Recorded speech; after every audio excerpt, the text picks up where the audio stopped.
Ngopi.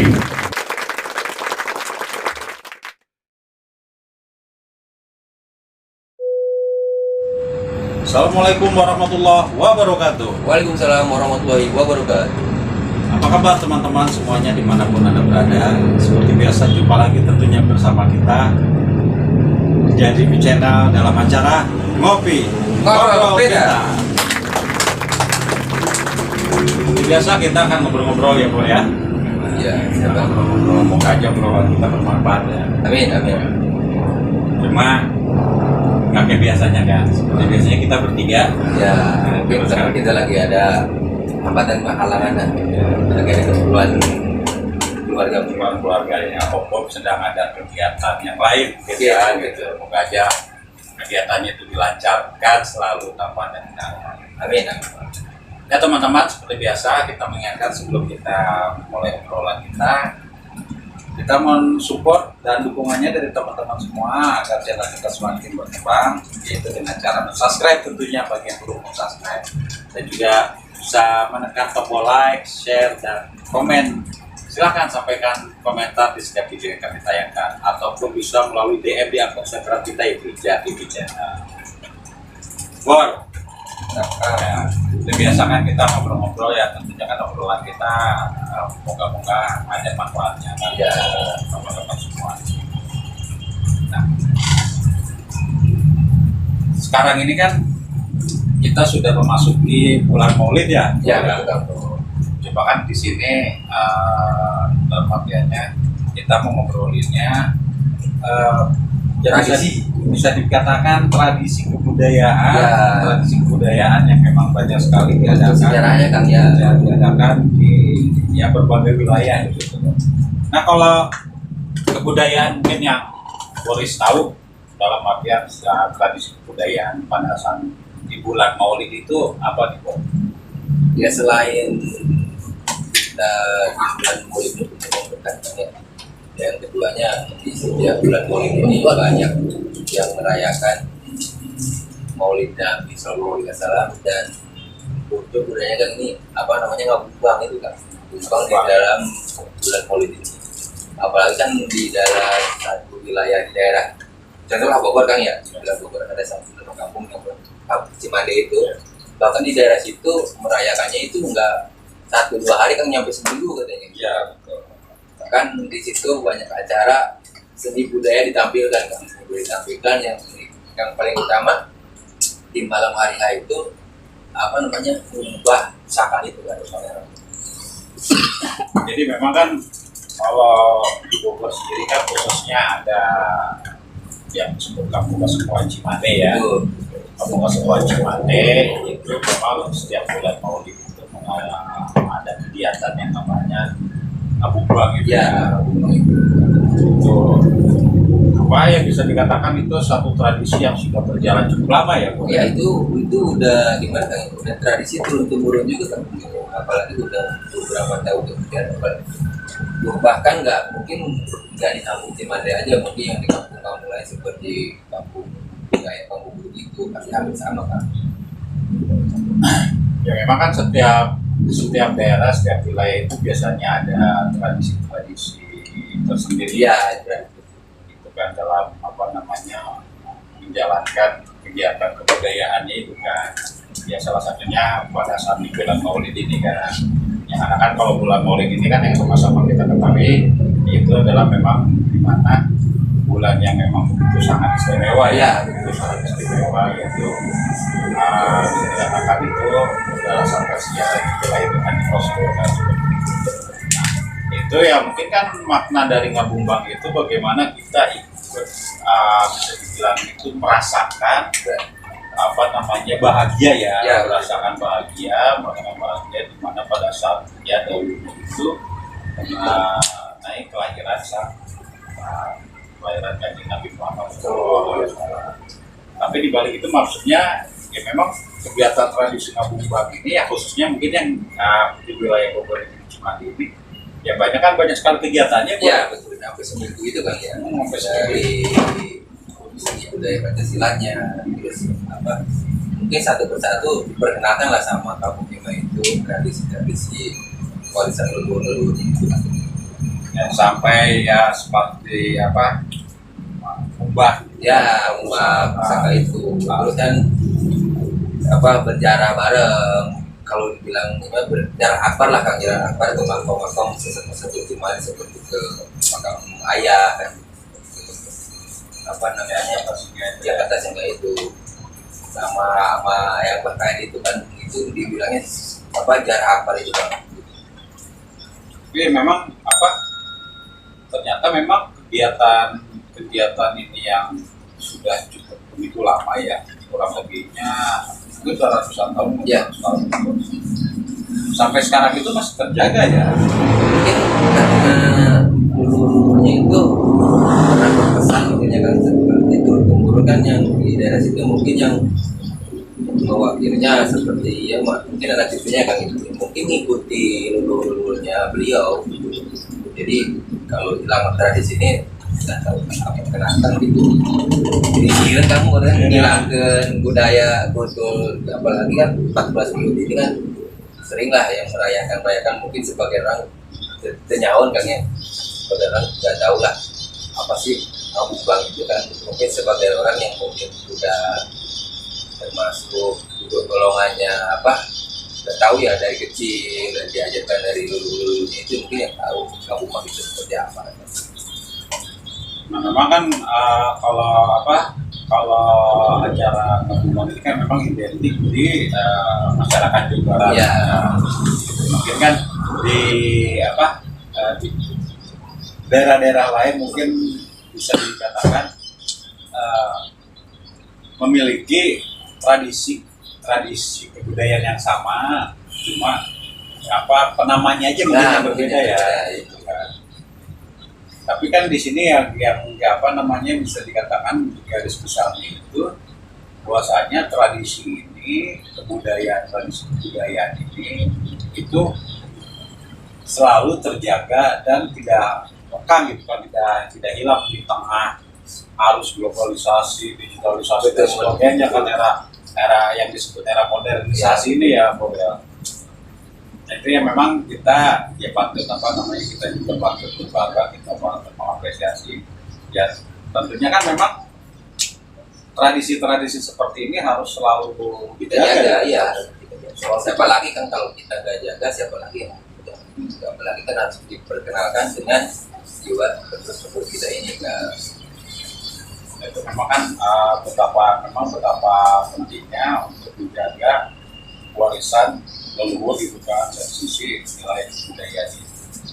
Nah itulah memang selain daripada itu kan kalau kita bicara Cimande itu kan cukup kental juga ya dari sisi nilai sejarahnya gitu kan. Dari sisi nilai sejarahnya selain mengenai acara gabungan itu, dan dari Cimande ini kan kita identik Cimande itu dengan pencaksilatnya ya. Pencaksilatnya yang bisa dikatakan cukup fenomenal, begitu banyak sekali yang yang tahu lah di kalangan juara nih di kalangan orang perguruan pencaksilat gitu kan. Itu bahkan ya sosok yang dari sosok yang Khair itu atau Pak Khair itu kan adalah sepuh dari Cimande yang memang mewariskan jurus-jurus pencaksilat dari Cimande itu kan. Ya. Nah, selain daripada itu kan dari Cimande itu kan dari sejarahnya itu selain pencaksilat itu pengobatan patah tulangnya itu kan sampai terkenal ke wilayah-wilayah dari luar Pakaran, lagi dengan terkenalnya minyak Cimande ya. Sampai sohor lah kemana-mana dari minyak Cimande ini bisa mengobati dengan luka seperti patah tulang, kretes leo kan. Itu juga kan sampai ya bisa dibilang itu sampai sekarang pun masih banyak juga ya di wilayah Cimande. Bahkan bukan hanya di wilayah Cimande, di luar Cimande pun banyak pengobatan patah tulang itu pakai nama Cimande ya. Nah itu kan seakan-akan ya dalam artinya menegaskan bahwasanya pengobatan patah tulang dari Cimande itu ya bisa dikatakan itu ya pengobatannya itu cukup jarak juga mungkin ya. Nah itu yang memang khas-khas dari ya apa namanya khas dari sejarah dari Cimande itu ya. Ternyata ya memang kalau bicara Cimande ini kan memang ya banyak cerita gitu kan, banyak sejarah gitu kan. Bahkan lah ya, sosok-sosok para jawara atau pendekar masa lalu itu kan banyak yang dari wilayah Cimande itu kan.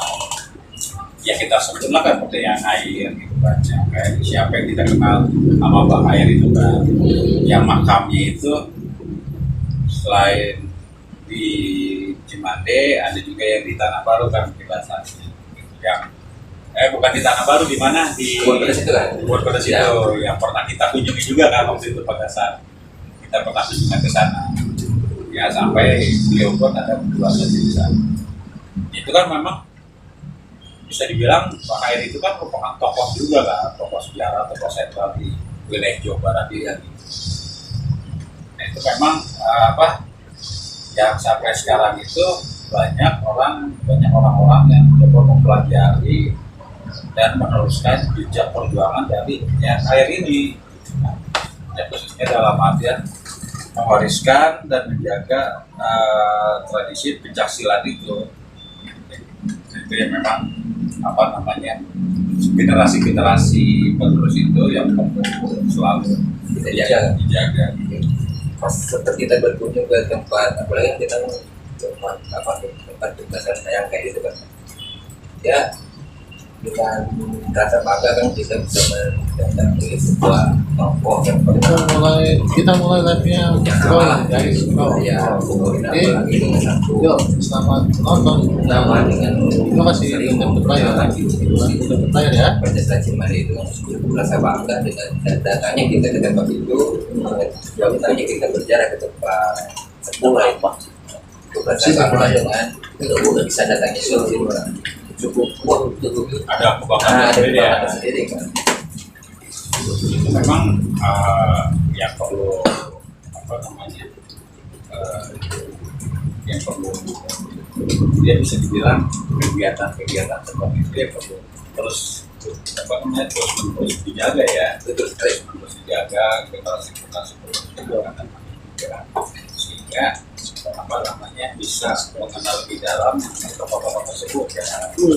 Karena banyak sekali kan kita dalam materi surat kita ini mendatangi tempat-tempat bahkan tokoh-tokoh dan tokoh-tokoh terdahulu Ya makanya kita atas kita nggak cuma mendengar doang kan, kita cuma mendengar dengan tokoh kita kemudian kan ke tempatnya itu, walaupun bisa mengikuti ke tempat jelasannya kan tetap aja kita menghormati titik orang tua ya.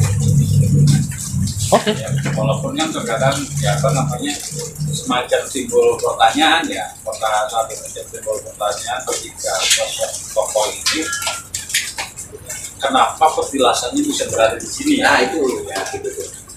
Seperti contoh petilasan Surya Kencana kan begitu banyak Bor ya. Ya mungkin nggak jauh beda kan kalau orang-orang sakti lah, apalagi orang-orang terdahulu kan itu terkenal dengan kesaktian.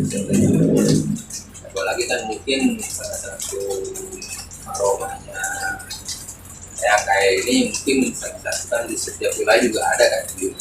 Jadi ya mungkin lagi perjalanan beliau ketika di sini karena dikenanglah sama orang itu.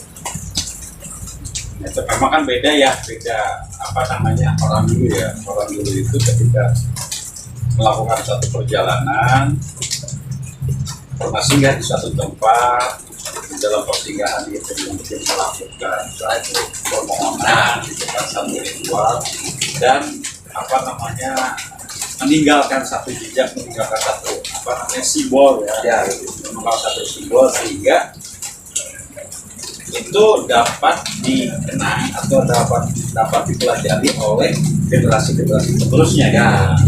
Ya tentunya ketika tempat itu pernah disinggahi itu akan berdampak sama wilayah di sekitarnya kan. Iya. Gitu kan. Nah, itu kata yang apa namanya dalam perjalanan kita itu kan ya kita melihat seperti itu kan, kita melihat seperti itu bagaimana dampak positif bagi lingkungan sekitarnya. Iya. Ketika ada satu tempat petilasan atau yang alhasil ya bisa dikatakan itu yang dikeramatkan karena pernah singgahnya satu tokoh orang terdahulu yang sangat berjasa ya. Nah itu ya seharusnya memang kita sebagai generasi penerus kita pun seharusnya bisa kayak gitu boleh ya. Harusnya Kan bisa kayak gitu. Jadi dimanapun kita singgah itu kita bisa memberikan efek positif ya. Kalau kata pepatah itu di mana langit tinggi, di mana langit rendah, di situ langit itu juga. Jadi intinya kita bisa memberikan manfaat, manfaat pada hal yang banyak. Ya, kemanfaatan itu kan universal kan kalau kita secara banyak makna gitu kan manfaat. Dengan kita mendoakan pun itu sudah salah satu kita memberikan manfaat kan seperti itu. Yang dilakukan tokoh terdahulu kan mungkin ya pada saat sehingga di satu tempat itu dilakukan apa itu mohon kan itu satu contoh itulah yang baiknya yang bisa kita lakukan yang kita bisa jalankan sebagai generasi. Nah itu memang betapa pentingnya kita harus bisa mendalami karena kan melihat situasi sekarang ini bagaimana yang namanya nilai kebudayaan itu memang perlunya bisa dibilang itu edukasi informasi lebih mendalam mengenai tokoh-tokoh lokal lah, bilang misalkan di Bogor tokoh-tokoh lokalnya siapa yang berjasa gitu kan, sehingga bisa memberikan itu kan bisa diinformasikan disosialisasi sehingga ya generasi ini bisa tahu, jangan sampai nggak jelas kan seperti itu informasi. Tapi kan memang banyak juga ya cerita-cerita yang turun-turun kebanyakan kan bercerita seorang beliau dari kakek neneknya, dari saudara-saudaranya, banyak kan seperti itu. Mungkin ya lebih bagusnya harus dari itu juga bagus. Mungkin kan orang sebagian mungkin tahu keluarga kita macam juga cara kita yang sekarang ini kan. Apalagi sekarang kan intinya udah zaman teknologi kan ya, lebih gampang memperkenalkan salah satu budaya-budaya yang berada di wilayah Jawa Barat ini. Salah satu budaya seni Pancasila yang berada di Jawa Barat. Makanya kan salah satu visi kita kan di JTV Channel ini adalah bagaimana kita selalu menginformasikan dan berusaha mempertahankan gitu kan, mempertahankan bagaimana nilai-nilai sejarah, nilai-nilai budaya masa lalu itu bisa terus bertahan baik untuk generasi yang sekarang ataupun generasi yang akan datang. Kita berusaha semaksimal mungkin dengan menyampaikan informasi-informasi yang didapatkan gitu. Sehingga ya tentunya ini bisa menjadi pelecut buat kita ataupun generasi yang akan datang gitu kan. Bagaimana bahwasanya negara kita ini begitu banyak sekali sisi nilai sejarahnya yang jika digali itu akan ada habisnya ya. Betul sekali. Itu akan ada habisnya dan kita menggali dan tergantung kemauan yang kita masing-masing. Makanya pentingnya kita menggali sejarah kan seperti itu. Karena kan kalau sejarah itu memang harus digali. Iya. Sejarah itu kan karena kan bicara bisa masa lalu yang memang harus selalu digali. Kalau misalkan tidak digali ya bagaimana tahu? Ya. Ya seperti perjalanan orang tua kita, sejarah orang tua kita ingin tahu bagaimana orang tua kita ya kita harus akan bertanya sama orang tua kita. Atau ketika orang tua kita misalnya tidak ada, kita bertanya sama saudara atau kita bertanya bagaimana perjalanan orang tua kita. Ya kurang lebihnya kan itu merupakan sejarah juga. Nah itu jadi seperti contoh misalkan kita bicara sejarah kerajaan atau misalkan selain jalan-jalan kerajaan kita bicara misalkan sejarah negara atau bicara sejarah agama, itu kan banyak hal-hal positif yang bisa dijadikan pelecut kita dalam menjalankan kehidupan yang akan datang kan gitu. Ya, jangan sampai kisah-kisah masa lalu yang kurang baik itu kita pun mengalaminya kan seperti Ya. itu. Nah, itu di mana kita untuk mempersiapkan diri di apa namanya kehidupan selanjutnya di masa yang akan datang. Ini penting loh ya.